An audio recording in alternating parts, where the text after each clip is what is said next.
In today's video, we will be looking at a couple of algebra worded problems and what are algebra, and a couple of solutions to those problems as well. So algebra is denoting an unknown number or an unknown fact in using a English letter. It could be an English letter, or it could be any letter. So in here we've got a pictorial representation of what algebra actually is. So here we have a box, a pink box. Now this box, we don't know the number, what number this box is. We don't know how many boxes are there. All right, we don't know anything. This box is just represented by the symbol x. So x is equal to this box, right? So and then this box, through the process we have an output as well. So this output has 4 such boxes.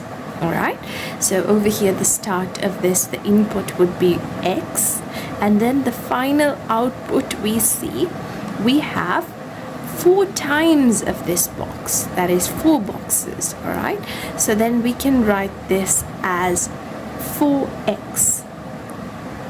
Right, you need to remember whenever you're multiplying an whenever you're multiplying an algebraic letter, it will be the number will be next to the symbol. All right, because if the number is next to the symbol, it denotes that both of these numbers are getting multiplied. All right, so here what is happening is that 4 more boxes are getting multiplied over here. All right, so that means over here x multiplied by 4, we would have 4x. All right, so let's take a look at a worded problem. Half a number plus 5 is 11. What is the number? So in here, when we've got worded problems, as always, the important thing that I always emphasize is to read the question several times. So in here, when we're reading it for the second time, let's go ahead and underline the keywords. So we've got half a number plus 5 is 11. So they're asking us what the number is.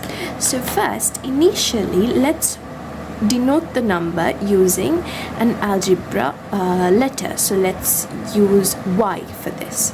Okay, so let's think that y is the number. So half of y plus 5 is equal to that number. All right, so in here what we need to do over here is that we need to find out what this y is. Okay, so what we're going to do in here is that we're going to find out. Now we also know that the final result we will get is 11.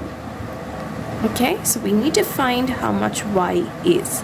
So what we are going to do in here is we're going to take these elements towards the other side of the equation. All right, so that we know so that we're making it inverse to find the y here. So let's take this plus 5 to the other side of the equation to make it minus 5. So 11 minus 5, and y divided by 2. So 11 minus 5 would be 6. Okay, so we still have y divided by 2. Now I'm going to take this y divided by 2 and move it to the other side of the equation. All right, and I'm going to only keep the unknown fact on this part of the equation. All right, and move all the number facts to one side. So when you're moving this part from one part of the equation to the other side, this would also become an inverse. So divided by 2 would become multiplied by 2. So y is equal to 12. 6 times 2 is equal to 12. Right? So let's see if this actually works out. Half of 12 is 6. 6 plus 5 would be 11. So that means we worked this question out. So let's go ahead and work out the next question. I have 6 pens. So let's underline the keyword. I have 6 pens. My friend gave me n more. How many do I have now? So in here, we don't know how much n is, but they're asking us to make an equation for this. We can't solve this problem because we don't have a total number of the pens. So they're just asking us to create an equation. So I have 6 pens. My friend gave me n more. So the total number would be 6 plus n. Right? So let's take a look at the next question. The length of a rectangular hall is 4 meters less than 3 times the breadth of the hall. So first let's underline the keywords here. The length of the rectangle hall is 4 meters less than 3 times the breadth of the hall. What is the length of the hall if the breadth is b meters? Okay, so let's first, what we're going to do in here is, I'm going to draw a rectangular hall in here, okay, for visual representation, okay. So I know that the breadth of this is b meters, okay. Now let's look at let's write the length in algebraic equation, alright. So the length is 4 meters less than 3 times the breadth of the hole. So 3 times the breadth of the hole would be 3b, and then 4 meters less, so we're taking away 4, right? So the length of the hole is equal to 3b minus 4. Okay, in here we don't know what b is. So we don't know what the breadth is, or we don't know what the length is. We don't know what the perimeter is. All right. So they haven't given us a total number. They haven't even given us one element here. So that means we have to create the equation in algebraic letters and leave it as it is. All right. So whenever if you want to solve this equation, you have to instead of writing this b, you have to write the number that is denoted by b and solve it. So let's go ahead and look at the next question. All right. So we've got Anne goes to buy stationeries and buys 2 pencils and 5 pens. So Anne goes to buy stationeries. She buys 2 pencils and 5 pens. Okay. So they've shown us 2 pencils each at 10p, 5 pens each at 20p. Now they've given us the numbers in here. So let's look at what they're asking. In the next line, they've given us, so 2 into 10 is 20p, 5 into 20 is 100p equals 100 plus 20 is 120 pence. Now they're telling us how much Anne spent in here. So let's take a look at the next part of the question. She goes the next day and spends 100 pence on pens and pencils. What is a combination of pens and pencils she could have bought? This is a really great question here.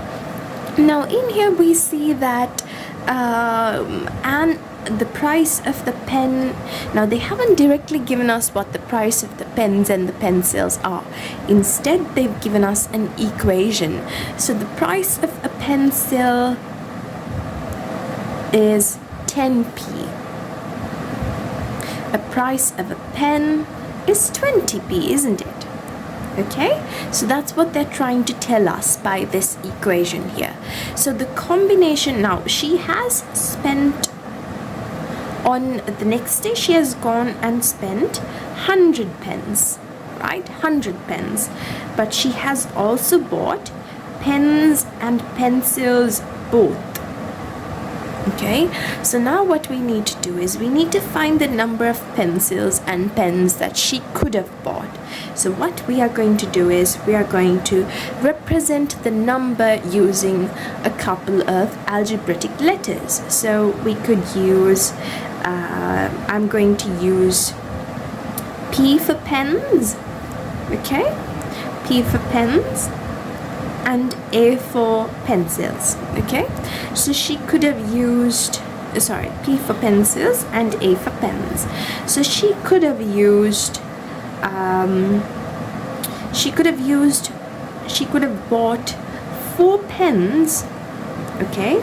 And she also could have bought, because 4 pens would be